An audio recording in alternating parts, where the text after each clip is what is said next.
पण मुख्य लक्ष होतं किंवा सगळ्यांना उत्सुकता आहे की महाराष्ट्रात दोन ठाकरे बंधू एकत्र येत आहेत. आता तर सुरुवातही झाली आहे निवडणुकीच्या राजकारणात एकत्र येण्याची.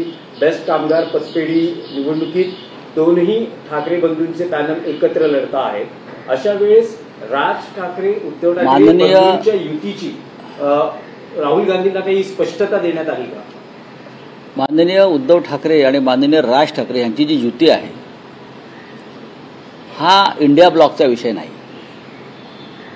हा स्थानिक स्वराज्य संस्थांचा विषय आहे. आणि स्थानिक स्वराज्य संस्थांच्या निवडणुकांवरती राष्ट्रीय स्तरावर कधीच चर्चा होत नाही हे तुम्ही समजून घेतलं पाहिजे.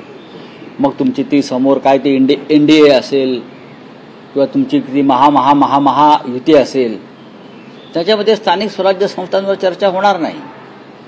काही लोक जाऊन दिल्लीत त्यांचे पक्षप्रमुख बसलेले असल्यामुळे जात असतील आणि चर्चा करत असतील. पण या दोन प्रमुख बंधूंचा एकत्र येण्याचा जो निर्णय आहे तो माननीय राज आणि उद्धव साहेबांनी घेतलेला आहे आणि ते समर्थ आहेत असं त्यांनी सांगितलेलं आहे. एखादा विषय पण अर्थात या विषयावर चर्चा होते कारण ही महाराष्ट्रातली एक मोठी घडामोड आहे राजकीयदृष्ट्या. त्या इंडिया आघाडीच्या बैठकीमध्ये प्रत्यक्ष या विषयावर चर्चा होते आणि मला असं वाटतं की दोन बंधू एकत्र येण्याबद्दल इंडिया आघाडीमध्ये कोणालाही आक्षेप नाही. काँग्रेसला आक्षेप नाही. मला चित्र असं दिसलं की कोणालाही आक्षेप असण्याचं कारण नाही आणि नाही. दोन बंधू एकत्र येत असतील तर आक्षेप काय आहे? मराठीच्या प्रश्नावर हर्षवर्धन सकाळी म्हणजे इकडलं काँग्रेसचं महाराष्ट्रातलं युनिट सुद्धा मराठीच्या प्रश्नावर तीच भूमिका घेऊन उभी आहे. त्यांची राजकीय विषयावर ते आम्ही बघू ना. आम्ही राजकीय दृष्ट्या एकत्र आलेलो आहोत. त्याचा केंद्रबिंदूच मराठी आहे ना. त्याचा केंद्रबिंदू जो आहे तो मराठी भाषा, मराठी अस्मिता, मराठी स्वाभिमान, मराठी माणूस, महाराष्ट्राचं रक्षण हाच आहे. वेगळा विषय काय याच्यामध्ये आहे?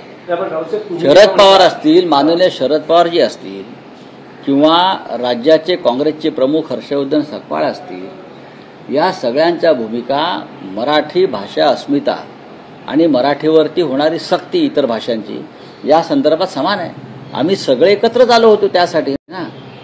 त्याच्यामध्ये जर आम्ही काही स्थानिक मुंबई ही महाराष्ट्राची राजधानी आहे मुंबई, आणि मुंबई वाचवण्यासाठी उद्धव ठाकरे आणि राज ठाकरे यांनी काही एकत्र भूमिका घेण्याचं ठरवलं असेल तर संपूर्ण देशातल्या मराठीप्रेमी जनतेला, स्वाभिमानी जनतेला त्याचा आनंदच होईल.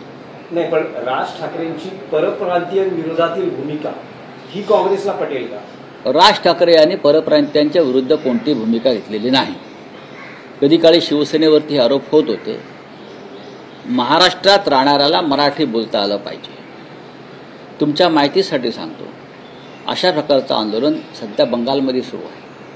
याची तुम्ही माहिती घ्या. बंगालमध्ये ममता बॅनर्जी यांनी बंगालमध्ये भाषा आंदोलन सुरू केलं आहे, फक्त बंगाली. तामिळनाडूमध्ये दक्षिणेत हेच आंदोलन सुरू आहे. तुम्ही मराठी आणि महाराष्ट्रावरच का आक्षेप घेताय? आम्ही मराठी बोलतोय म्हणून का मराठी बोला असं सांगतोय म्हणून?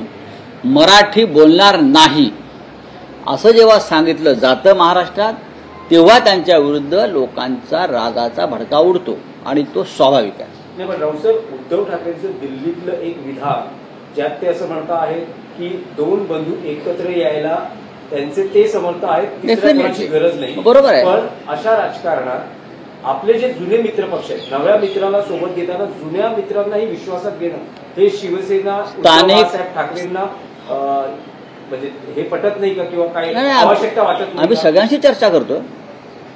आम्ही सगळ्यांशी चर्चा करतो आहोत. हा तुमचा जो प्रश्न आहे हा चुकीचा प्रश्न आहे. महाविकास आघाडी ही विधानसभा निवडणुकांसाठी निर्माण झाली आणि इंडिया आघाडी ही लोकसभा निवडणुकांसाठी तयार झाली. स्थानिक स्वराज्य संस्थांसाठी अद्याप अशी कोणती आघाडी निर्माण झाली असेल मला सांगा तुम्ही. प्रत्येक महानगरपालिका जिल्हा परिषदेच्या क्षेत्रामध्ये स्थानिक आघाड्या निर्माण होत असतात. हा आतापर्यंत इतिहास आहे. अगदी स्थानिक, त्यात राजकीय पक्ष सुद्धा अनेकदा नसतात.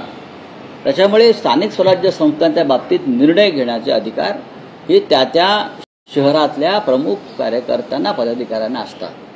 मुंबई हा विषय सगळ्यांपेक्षा वेगळा असल्यामुळे मुंबईबाबत माननीय उद्धवजी आणि राजजी स्वतंत्र भूमिका घ्यायला समर्थ आहे. तुम्ही उद्धव ठाकरेंच्या